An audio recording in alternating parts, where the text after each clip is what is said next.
Hello students, today we are going to discuss about bank reconciliation statement, right?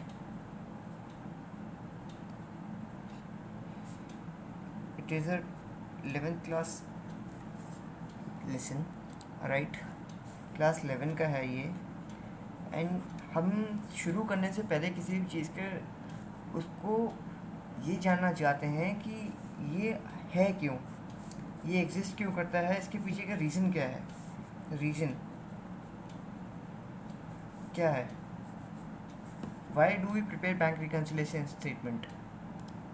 अगर ये जो reason हम fulfil कर देते हैं तो हम चैप्टर का ऑलमोस्ट 75% पर्पस जो है ना वो पूरा हो जाता है अपने आप ही, right.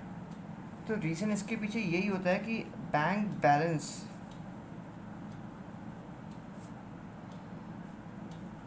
As per bank statement and bank balance as per books में जो डिफरेंस होता है ना, इस डिफरेंस को हटाना है। We need to find the reason behind that difference, right? Suppose करो, एग्जांपल लेता हूँ तुम्हारे सामने। Suppose bank balance as per bank statement is 40,000 rupees, right? And bank balance as per books of account is 30,000 rupees. इन दोनों के बीच में difference है 10,000 rupees का, and this difference could be anything, right? Like मान लीजिए कि 10,000 rupees का एक चेक हमने इशू किया है, check issued of for rupees 10,000 rupees, but not yet cleared from the bank, right? दूसरा इशू हो सकता है कि interest credited in the bank account but not yet credited in the books of account, ठीक है। तीसरी चीज़ ये हो सकती है, check deposited in the bank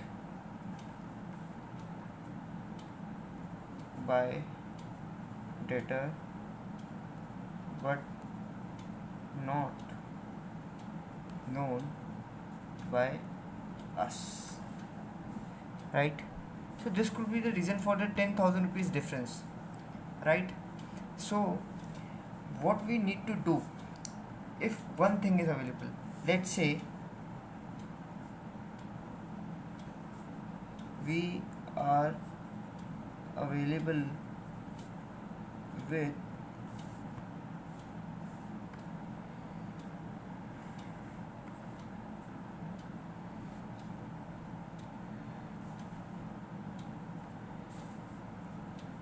the bank balance as per books,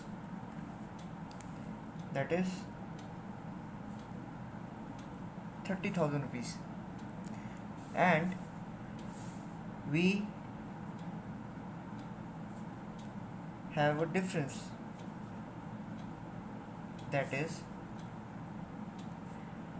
10,000 rupees check issued but not yet cleared from the bank account, right? So this is the way how we are going to do this, right?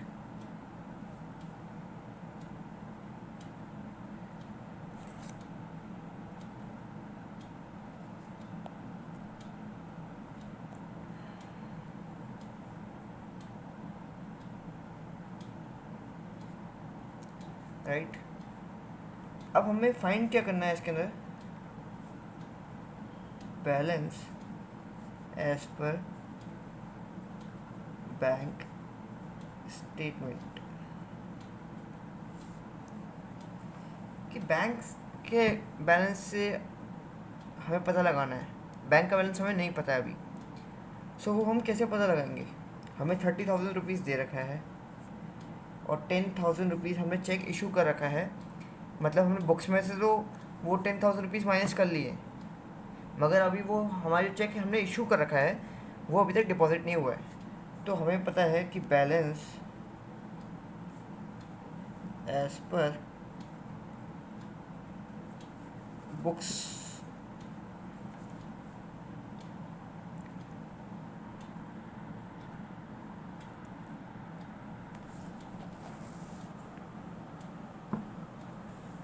जो है अपना वो आपका है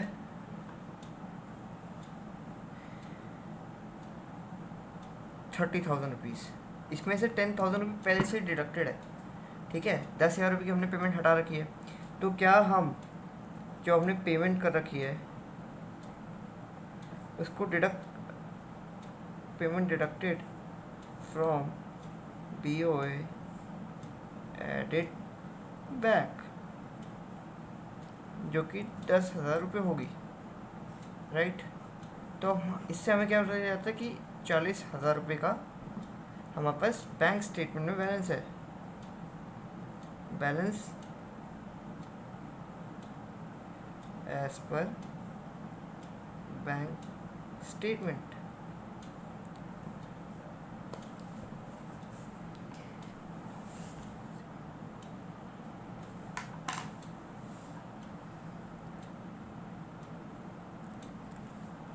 right. हम आगे बढ़ेंगे तो हम जिस बात पे बात करने वाले हैं आज वो होगी कि हमें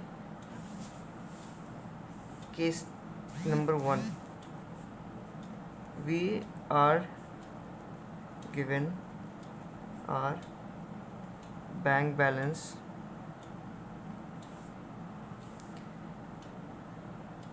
as per books and further we have been given some adjustment. We need to find balance as per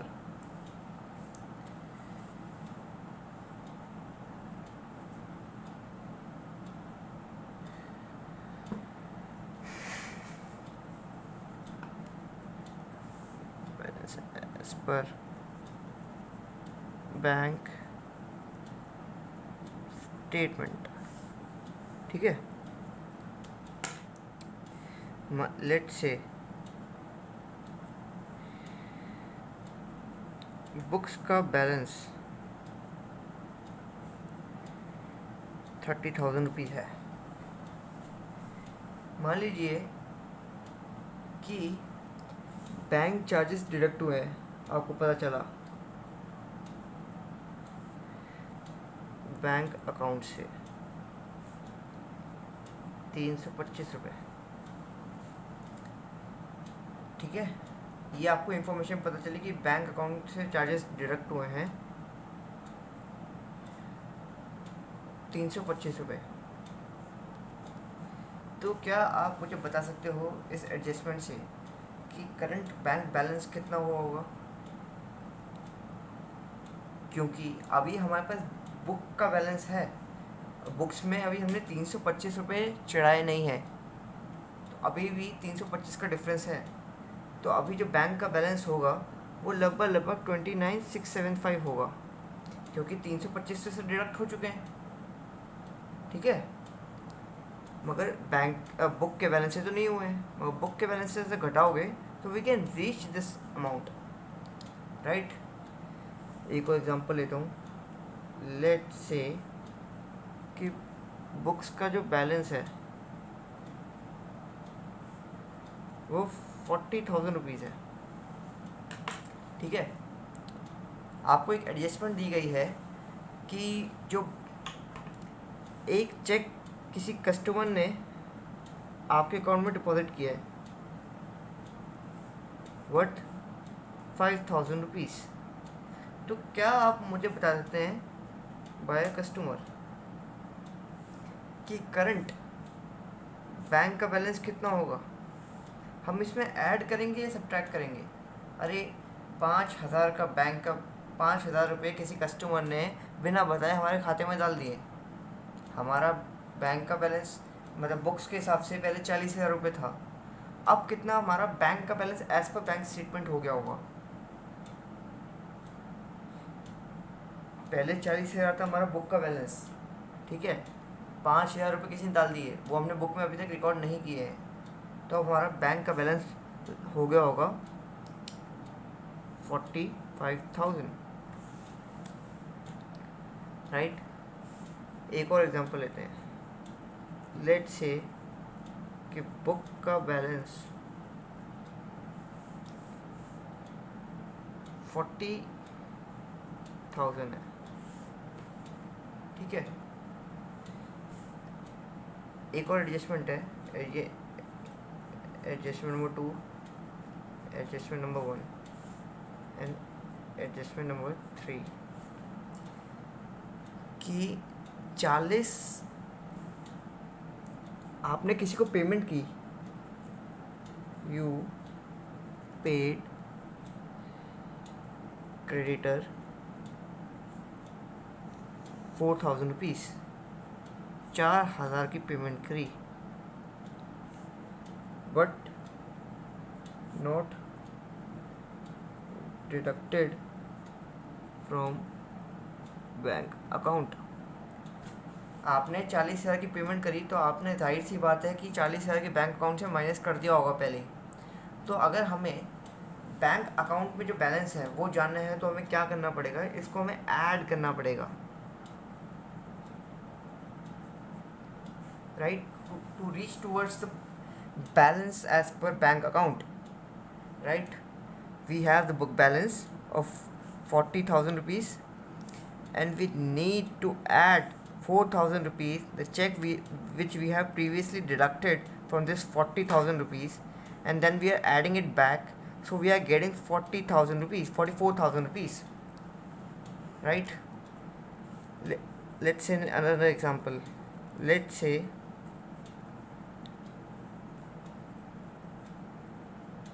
book balance is 60,000 rupees, right, and interest has been credited to your bank account.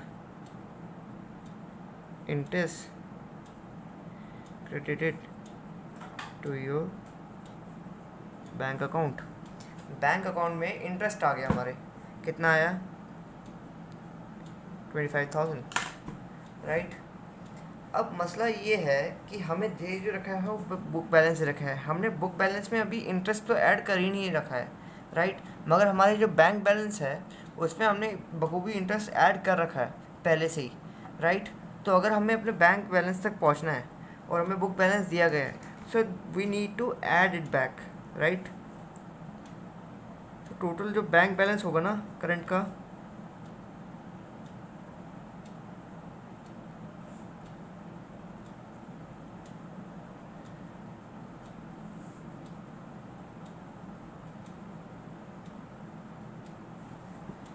Right, वो 85,000 rupees होगा।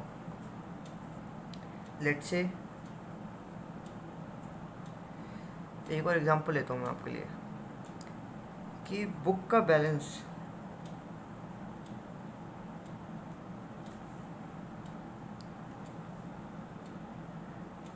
40,000 रुपये, right. Interest debited from bank account 20,000 rupees. Interest काट लिया bank ने, किसी loan का काट लिया आपके अकाउंट से 20,000 रुपीज़। अब हमें पहुंचना कहाँ पर है, बैंक बैलेंस पे। दिया क्या है हमें 40, इसमें हमने 20,000 रुपये घटाए नहीं है, राइट। तो हमें क्या करना पड़ेगा कि 20,000 अब हमारे पास बैलेंस बचेगा, जो कि बैंक का बैलेंस होगा हमारे एक्चुअल। अगर हम बैंक स्टेटमेंट खोल के देखेंगे तो हमारा 20,000 आएगा। हमें ये एडजस्टमेंट दी जाएगी, हमें बुक का बैलेंस दिया जाएगा, हमें फाइंड आउट ये करना है, राइट। हमें बुक बैलेंस दिया जाएगा, हमें एडजस्टमेंट दी जाएगी, हमें कंबाइन करके फाइंड आउट ये करना है, राइट। हमें बुक बैलेंस दिया जाएगा, हमें एडजस्टमेंट दी जाएगी, हमें कंबाइन करके ये फाइंड आउट करना है। ये जो है ये सारी ट्रीटमेंट्स हैं, and treatment can be of various types, right. We need to understand the reason behind the treatment we are doing, and we need to find the other balance, right? We won't be given the both balances, right? We need to find that we have the difference, we have one balance and we need to find the other balance, right? It may be the bank balance, it may be the book balance, right? I have given you such adjustment right now, right? And we are further going to share you with more questions and detailed assessment of